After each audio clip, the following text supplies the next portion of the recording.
Hi అండి. అందరికీ నమస్కారం. Welcome to my channel. ఈ వీడియోలో ఏపీ ప్రభుత్వ ఉద్యోగ పెన్షనర్లకు 12వ పీఆర్సీలో కదలిక 30% ఫిట్‌మెంట్‌తో ఫిక్సేషన్. దీనికి సంబంధించిన పూర్తి వివరాలైతే ఈ వీడియోలో తెలుసుకుందాము. వీడియోని ఎక్కడ గాని స్కిప్ చేయకుండా ఎండ్ వరకు చూస్తే అన్నప్పుడే ఇన్ఫర్మేషన్ పూర్తిగా అర్థమవుతుంది. అలాగే వీడియో చూస్తున్న ప్రతి ఒక్కరు వీడియోకి లైక్ చేయండి ఫ్రెండ్స్. ఈ వీడియోని తోటి ఉద్యోగ పెన్షన్ మిత్రులతో అయితే షేర్ చేయండి. కొత్తగా మన ఛానల్‌ని చూస్తున్నారు. ఇంకా ఎవరైనా సబ్స్క్రైబ్ చేసుకోకుంటే వెంటనే మన ఛానల్‌ని సబ్స్క్రైబ్ చేసుకోండి. దీని ద్వారా నేను చేసే ప్రతి ఒక్క వీడియో మీ వరకు రీచ్ అవుతుంది. ఇక ఆలస్యం చేయకుండా వివరాల్లోకైతే వెళ్ళిపోదాము. ఫ్రెండ్స్ విషయానికొచ్చినట్లయితే ఆంధ్రప్రదేశ్‌లో కొత్తగా కొలువుదీరిన కూటమి ప్రభుత్వంపై ప్రభుత్వ ఉద్యోగులు, ఉపాధ్యాయులు తీవ్ర అసహనం, నిరాశ వ్యక్తం చేస్తున్నారు. ఎన్నికల మేనిఫెస్టోలో ఇచ్చిన హామీలు కీలక హామీలైనటువంటి 12 పీఆర్సీ, మధ్యంతర వృత్తి, ఐఆర్ వంటి అంశాలపై ప్రభుత్వం ఇప్పటివరకు ఎలాంటి స్పందన ఇవ్వకపోవడంపై ఉద్యోగ సంఘాలు భగ్గుమంటున్నాయి. ఈ మేరకు ప్రభుత్వ ఉద్యోగుల సమాఖ్య అధ్యక్షుడు మరియు రాష్ట్ర సచివాలయ ఉద్యోగుల సంఘం అధ్యక్షుడు శ్రీ కె. వెంకట్రామరెడ్డి తాడేపల్లి ప్రెస్ క్లబ్‌లో నిర్వహించిన మీడియా సమావేశంలో ప్రభుత్వ వైఖరిపై తీవ్ర ఆందోళన వ్యక్తం చేశారు. ఎన్నికల హామీలు, అమలు కాని వాగ్దానాలు.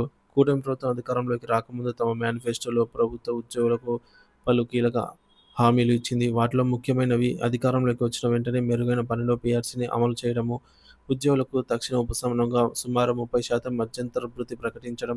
అయితే ప్రభుత్వం ఏర్పడి కొంతకాలం గడుస్తున్నా ఈ హామీల అమలు దిశగా ఎలాంటి చర్యలు తీసుకోకపోవడంతో ఉద్యోగ వర్గాల్లో తీవ్ర నిరాశ, నిస్పృహలు అలుముకున్నాయని వెంకట్రామరెడ్డి పేర్కొన్నారు.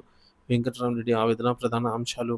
వెంకట్రామరెడ్డి తన ప్రసంగంలో ప్రభుత్వం విస్మరించిన పలు కీలక అంశాలను ఎత్తి చూపారు. జాయింట్ సాఫ్ట్ కౌన్సిల్ జేఏసీ సమావేశం నిర్వహించకపోవడం, ఉద్యోగుల సమస్యలను అధికారికంగా చర్చించేందుకు వేదిక అయినటువంటి జాయింట్ సాఫ్ట్ కౌన్సిల్ సమావేశాన్ని కూటమి ప్రభుత్వం అధికారంలోకి వచ్చాక ఒక్కసారి కూడా నిర్వహించలేదని ఆయన విమర్శించారు. సిపిఎస్ఆర్, జిపిఎస్ విధానంపై మౌనం. ఎన్నికల ముందు సిపిఎస్ఆర్, జిపిఎస్ విధానాన్ని సమీక్షించి ఉద్యోగులందరికీ ఆమోదయోగ్యమైన నిర్ణయం తీసుకుంటామని చెప్పి ప్రభుత్వం ఇప్పుడు ఈ అంశాన్ని పూర్తిగా విస్మరిస్తుందని ఆవేదన వ్యక్తం చేశారు. 12వ పీఆర్సీపై నిర్లక్ష్యం. మెరుగైన పీఆర్సీ ఇస్తామని హామీ ఇచ్చి ప్రభుత్వం కనీసం దాని ఏర్పాటు ప్రక్రియ కూడా ప్రారంభించలేదని విమర్శించారు. గత ప్రభుత్వం నియమించిన పీఆర్సీ కమిషన్ చైర్మన్ రాజీనామా చేస్తే ఆ స్థానంలో ఇంతవరకు కొత్త కమిషన్‌ను నియమించకపోవడం ప్రభుత్వ నిర్లక్ష్యానికి నిదర్శనమని అన్నారు. మధ్యంతర భృతి ఐఆర్‌పై స్పష్టత కరువు. ఏడాది గడిచినా ఐఆర్ ఇవ్వలేదు. అధికారంలోకి వచ్చి నెలలు గడుస్తున్నా అని వాపోతూ గత ప్రభుత్వం మొదట తన మొదటి కేబినెట్ సమావేశంలోనే 27% ఐఆర్ మంజూరు చేసి ఉద్యోగులకు భరోసా ఇచ్చిందని గుర్తు చేశారు. కానీ ప్రస్తుత ప్రభుత్వం ఆ దిశగా ఆలోచన కూడా చేయటం లేదని విమర్శించారు.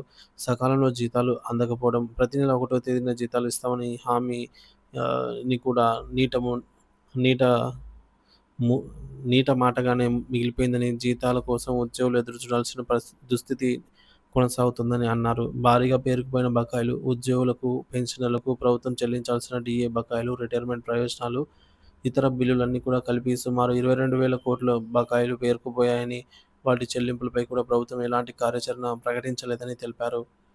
ఇక ప్రభుత్వం ముందున్న సవాళ్లు. కూటమి ప్రభుత్వంపై ఉద్యోగులు పెట్టుకున్న భారీ అంచనాలు నెరవేరకపోవడంతో వారిలో అసంతృప్తి పెరుగుతోంది. నమ్మకం కోల్పోయే ప్రమాదం. ఎన్నికల ముందు ఇచ్చిన హామీలను అమలు చేయడంలో జాప్యం జరిగితే ఉద్యోగులలో ప్రభుత్వంపై నమ్మకం సన్నగిల్లే ప్రమాదం ఉంది. ఇది ప్రభుత్వ పనితీరుపై దీర్ఘకాలంలో ప్రభావం చూపుతుంది.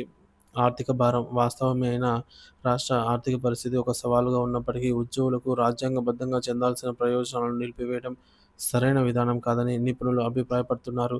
సమస్యలను పెండింగ్‌లో పెట్టడం వల్ల భవిష్యత్తులో భారం మరింత పెరుగుతుంది.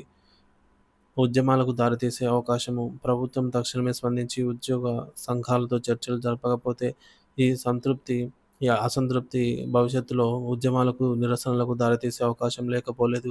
ప్రభుత్వానికి, ఉద్యోగులకు మధ్య ఉన్న ఈ యొక్క పీరియడ్‌ను ముగిసిందని, ఇకనైనా ప్రభుత్వం వాస్తవంలోకి వచ్చి ఉద్యోగుల న్యాయమైన డిమాండ్‌లపై దృష్టి సారించాలని ఉద్యోగ సంఘాలు కోరుతున్నాయి. తక్షణమే జాయింట్ సాఫ్ట్ కౌన్సిల్ సమావేశం ఏర్పాటు చేసి 12వ పీఆర్సీ కమిషన్ నియామకం, మధ్యంతర భృతి ప్రకటన, బకాయిల చెల్లింపులపై స్పష్టమైన హామీ ఇవ్వాలని, లేని పక్షంలో తమ ఉద్యమ కార్యాచరణ ప్రకటిస్తామని హెచ్చరిస్తున్నాయి.